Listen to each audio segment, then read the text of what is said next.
आप सभी का स्वागत है। आज हम आपके लिए सूरदास के एक और पद की व्याख्या लेकर आए हैं। सूरदास जी ने इस पद में भगवान के भक्त वत्सल रूप पर प्रकाश डाला है। वो कहते हैं कि ईश्वर अपने भक्तों से संतानवत स्नेह करते हैं और उनके संकट का निवारण करते हैं। कुछ इसी भावों को लेकर सूरदास जी ने इस पद की रचना की है। आइए पद देखते हैं। राम भक्त वत्सल निज बानो, जाति गोत कुल नाम, गनत नहीं रंक होई के रानो।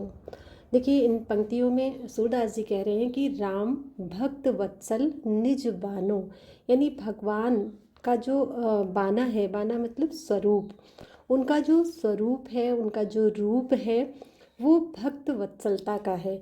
यानी भक्त के प्रति ईश्वर वात्सल्य भाव रखते हैं। भक्तों के प्रति उनके मन में उसी तरह का स्नेह होता है जिस तरह से माता पिता अपनी संतान से स्नेह करते हैं। तो राम भक्त वत्सल निज बानो, यानी भक्त वत्सलता ही भगवान का वास्तविक स्वरूप है, उनका रूप है। जाति गोत कुल नाम, गनत नहीं रंक होई के रानो। और इसीलिए क्योंकि वो अपने भक्तों के प्रति वात्सल्य भाव रखते हैं, संतानवत स्नेह रखते हैं, इसीलिए वो जाति गोत कुल नाम, गनत नहीं रंक होई के रानो। वे ना तो जाति देखते हैं, ना गोत्र, कुल, नाम, इन सब की वो गणना नहीं करते हैं। गणत नहीं यानी गणना नहीं करते हैं, यानी इस आधार पर, जाति गोत्र कुल और नाम के आधार पर वो अपने भक्तों से भेदभाव नहीं करते हैं। रंक होई के रानो, और इसके साथ साथ वो इस बात पर भी ध्यान नहीं देते हैं कि उनका भक्त रंक है या रानो। रंक मतलब निर्धन है या फिर रानो का मतलब है राजा। चाहे उनका भक्त कोई निर्धन हो या राजा हो, किसी भी जाति का हो, गोत्र का हो, कुल का हो, किसी भी नाम का हो, तो इन सब आधारों पर वो अपने भक्तों से भेदभाव नहीं करते हैं और अपनी कृपा दृष्टि सभी के प्रति समान रूप से रखते हैं। शिव ब्रह्मादिक कौन जात प्रभु, हो अजान नहीं जानो। अब कहते हैं सूरदास जी कि हे प्रभु, शिव ब्रह्मादिक कौन जात, यानी हे प्रभु, शिव और ब्रह्मा आदि की कौन जात थी, यानी कौन सी जाति है। हों अजान नहीं जानो, हों का मतलब है मैं, अजान का मतलब अज्ञानी। मैं अज्ञानी हूँ, मैं कुछ भी नहीं जानता हूँ। यानी शिव और ब्रह्मा की कौन सी जाति थी या कौन सी जाति है, मैं अज्ञानी कुछ भी नहीं जानता।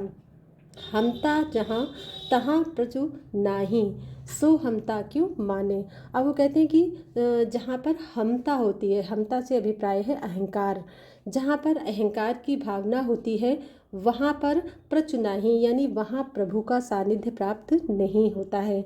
यानी जहाँ अहंकार है वहाँ ईश्वर की प्राप्ति संभव नहीं होती है। इसलिए वो कहते हैं कि सो हमता क्यों माने, इसलिए ऐसे अहंकार की भावना को हम क्यों माने, यानी क्यों प्रश्रय दें, क्यों अहंकारी बने। क्योंकि जहाँ पर अहंकार होता है वहाँ प्रभु की भक्ति प्राप्त नहीं होती, प्रभु का सानिध्य प्राप्त नहीं होता है।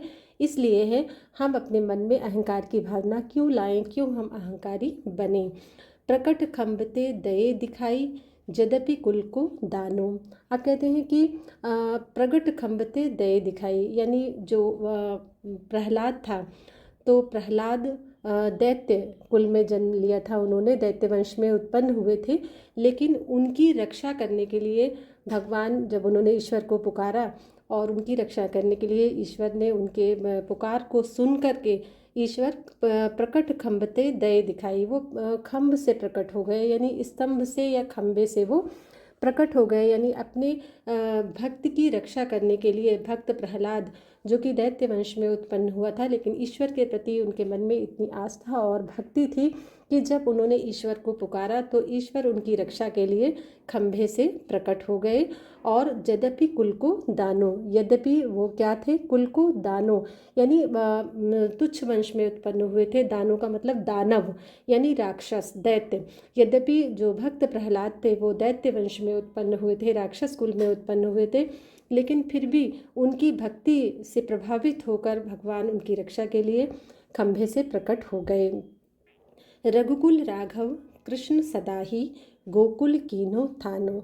अब देखिए वो कहते हैं कि रघुकुल राघव यानी जो ईश्वर हैं, भगवान हैं, वो रघुकुल राघव यानी रघुकुल में यानी रघुवंश में रामचंद्र जी के रूप में प्रकट हुए। तो रघुकुल में वो राघव के रूप में या रामचंद्र जी के रूप में प्रकट हुए। तथा कृष्ण सदा ही गोकुल कीन्हो थानो, लेकिन कृष्ण के रूप में उन्होंने गोकुल को अपना थान बनाया यानी अपना स्थान बनाया। गोकुल में वो रहे और वहाँ उन्होंने अपनी लीलाएं करी, क्रीड़ाएं की। तो कहते हैं कि रघुकुल राघव कृष्ण सदा ही गोकुल कीन्हो थानो, यानी रघुवंश में रामचंद्र जी के रूप में ईश्वर प्रकट हुए और श्री कृष्ण के रूप में उन्होंने गोकुल को अपनी लीला स्थली बनाया। बरन न जाई भक्त की महिमा बारंबार बखानो। अब कहते हैं वो कि बरन न जाई भक्त की महिमा, यानी भक्त की महिमा का वर्णन नहीं किया जा सकता है। भरनी न जाई भक्त की महिमा यानी भक्त की महिमा का वर्णन नहीं किया जा सकता है, नहीं हो सकता है।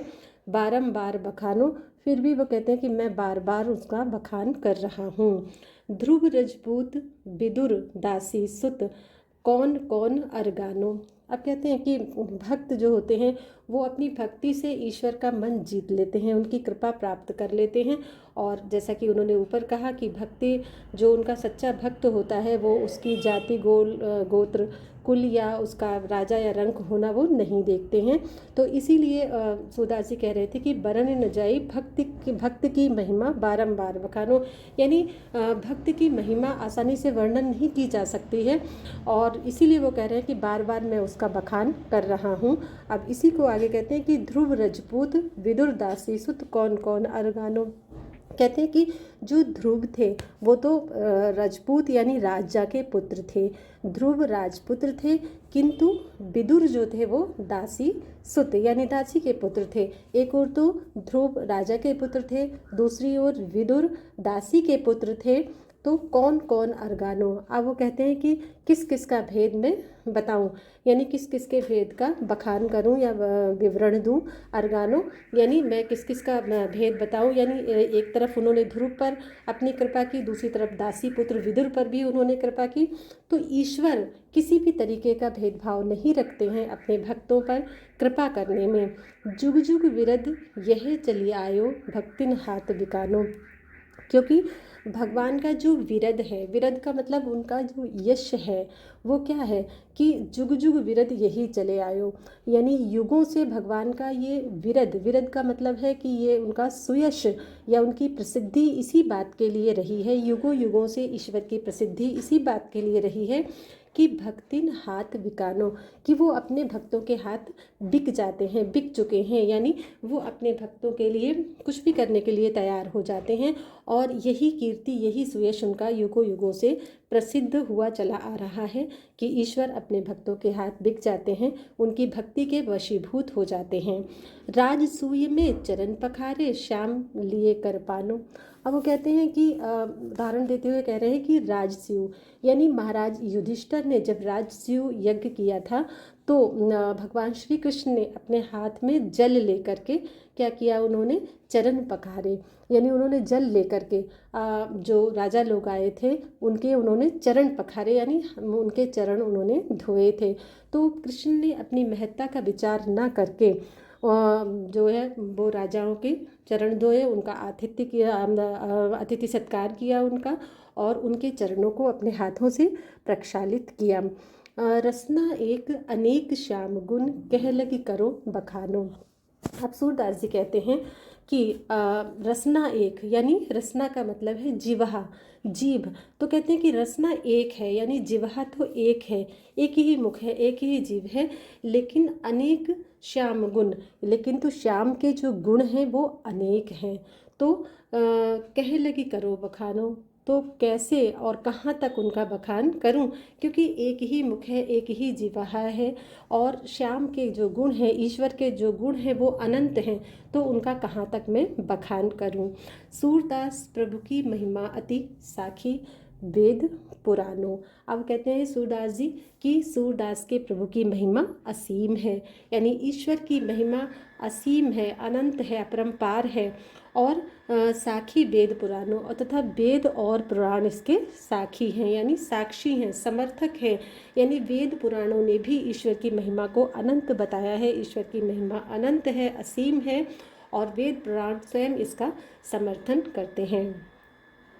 तो इस पद्यांश में सूरदास जी ने भगवान के भक्त वत्सल रूप का चित्रण किया है और अनेक उदाहरण दे करके उन्होंने बताया है कि ईश्वर किस तरह से अपने भक्तों पर कृपा करते हैं, दया करते हैं।